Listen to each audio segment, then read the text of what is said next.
कैमूर से इस वक्त की बड़ी खबर सामने आ रही है, जहां तालाब में नहाने के दौरान दो सगे भाइयों की डूबकर दर्दनाक मौत हो गई।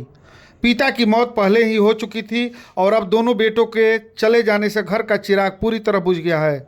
मां पर दुखों का पहाड़ टूट पड़ा है।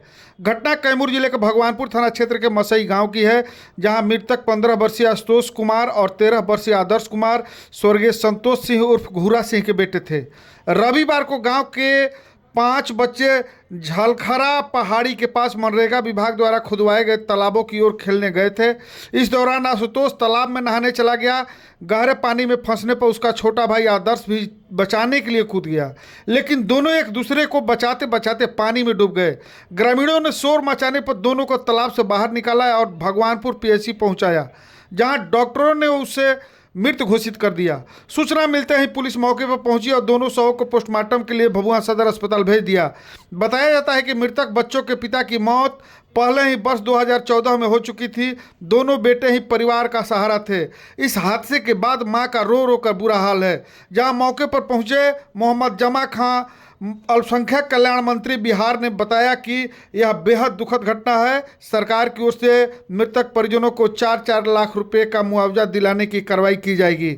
दोनों भाइयों की मौत से मसई गांव में मातम का माहौल है। हर किसी की आंखें नम है और लोग परिवार को ढाढ़स बंधाने में जुटे हुए हैं। इस प्रकार के ताज़ा अपडेट खबर पाने के लिए लगातार आप बने रहें प्रकाश टाइम्स के साथ।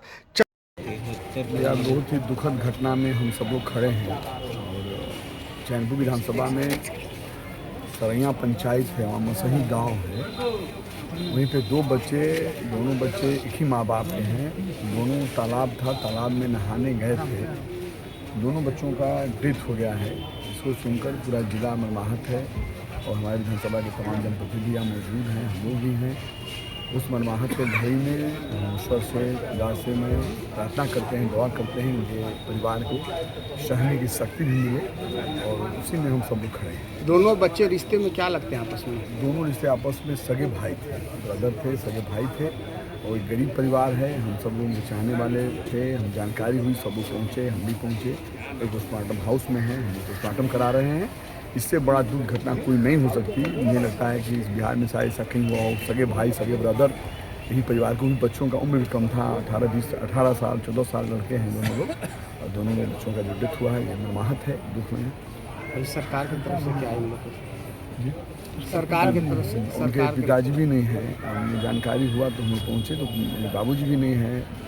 कुछ साल पहले वो भी चले गए थे। रही सवाल की जो घटना तो घटी, इसमें तो हम लोग को जो लिखा था होना है उसको हम लोग बचा नहीं पाते। जो लिखा है हुआ है, लेकिन मैं ये जरूर कहूँगा, मीडिया के मेरे साथी मेरे भाई हैं, मेरे नेता, एनडीए के नेता हमेशा आदरणीय नीतीश कुमार जी बराबर कहते रहे हैं कि आपदा पहला तरजीह देना है। सरकारी खजाना का पहला हक आपदा का होता है। तो निश्चित तौर पर उसी रूप में मैं चला हूँ अपने विधानसभा में। मैं यहाँ के पदाधिकारी अधिकारी को धन्यवाद देना चाहता हूँ, वो लोग भी चलते हैं। और मैं आपसे वचन देना चाहता हूँ कि आज पोस्टमार्टम होगा 2 दिन 3 दिन के अंदर, 2 दिन के अंदर हम लोगों को भी 4 लाख का जो हमारे नेता नीतीश कुमार जी, एनडीए सरकार देती रही है, जो नियम कानून बनाई है, उसके अनुसार उनके घर भी हम सब लोग पहुँचाएँगे। वो तो बात की बात है, लेकिन दूसरी घटना में हम उनके परिवार के साथ शामिल हैं।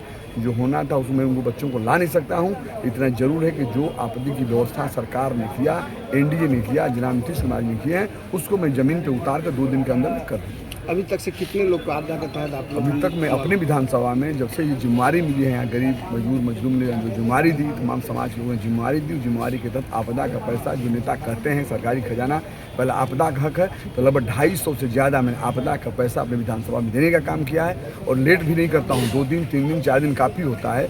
जो ऐसा होता है जो नेता ने बताया उसके अनुसार मैं ज़मीन पर उतार कर उस परिवार को मैं देकर खुद पहुँचाता हूँ या मेरे लोग पहुँचाते, सहयोगी पहुँचाते हैं। Thank you.